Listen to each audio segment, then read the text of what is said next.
Hi and welcome to this Blueberry Markets video update with me, John Kibler, head currency analyst.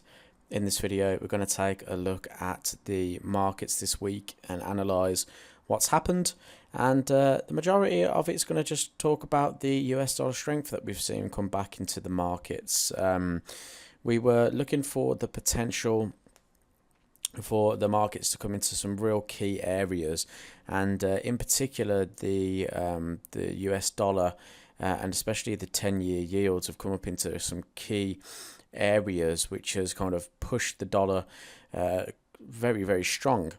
And we spoke about this on Euro US dollar earlier in the week, and we looked at the 4-hour time frame in particular. Now, at that time, we wanted to see a couple of closes below this zone in here in order to look for the potential for the market to break lower.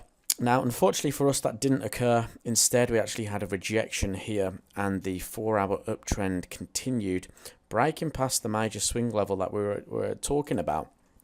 Now, this is what we also looking at the higher time frame and looking at the daily time frame and analysing on the daily time frame what the close is. And we can see here that the market closed back within this key area and also closed back within yesterday's range. This is why we looked on the Blueberry Jam for a short opportunity in here. Targets are currently down around this area and price is well on its way. So seeing that rejection there, seeing that the dollar strength is coming back into the market, we could see this last a little bit longer and see the market come back and trend back towards this sort of area here on Euro US dollar. So I'm happy to look for the continuation short at the moment, and happy to buy the dollar. And I think one place which will look pretty good is Aussie US dollar. So we were actually looking for the continuation of the uptrend on Aussie because of how strong the Aussie has been. But we noted that 0.8 was a key level of resistance, and price came up and tagged that area.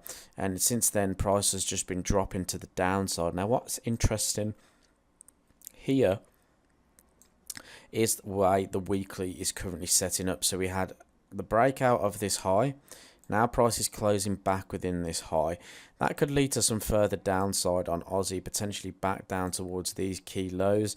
And if it breaks beyond that point, we could get a little bit further. That's obviously dependent on how stock markets are doing, because stock markets are currently declining, and that's obviously going to have to do with some dollar strength as well. But at the moment, price is moving heavily to the downside, and at the moment we just need to wait and see how the price reacts. We had quite a decent reaction from this level, but then price has just sunk and completely taken those lows out through here. So we just need to be a little bit cautious of the volatility here. Obviously a lot of dollar strength coming back into the market. We'll look in our market outlook to see how the dollar has performed, and we'll look to see if there's any positions surrounding that.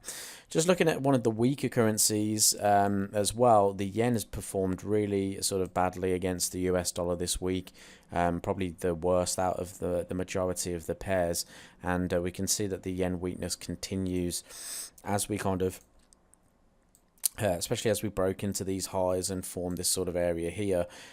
So price really just completely falling on the yen. I expect that to continue.